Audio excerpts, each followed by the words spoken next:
boys and girls, it's Miss Hall, and I just made this batch of homemade air dry clay. I want to show you guys a few things about it. First of all,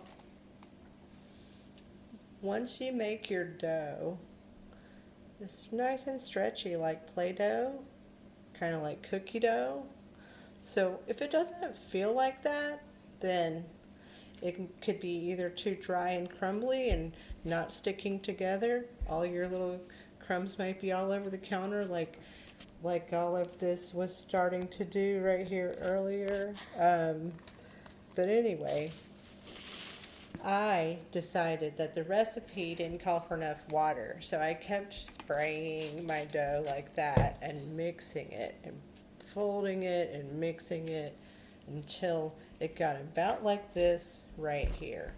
The recipe called for 2 cups of flour, 3/4 cups of salt, and 3/4 cups of water. And then you can kind of play with that dough out on your counter. Like I said, I kept adding water because it didn't have enough. But I went ahead and made a little family of bugs and things. Made a couple of snail people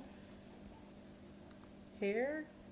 They're gonna go back on the plate to dry. And I made some little worms. I have a reason for doing this first because this is a great skill for you guys to practice. Here he is up close. Let's see, back it up a little bit. He's got some little eyeballs and teeth. So I have a little worm family here, and I even made a little butterfly. You can see that. So that's my plate. They're gonna dry on the plate. I don't have to bake them. And then once your little pieces are done drying, you can color them with markers or paint them. But the skill I want you to practice with half of your clay or with a little bit of your clay for this week. First of all, make your clay. Make it the right consistency, which means it feels right and it works. Second thing is learn how to roll out a worm.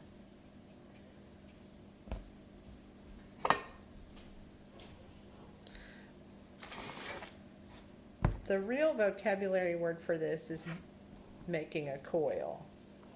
So first you want to get some clay in your hands and work it together because you don't want it to have any bubbles.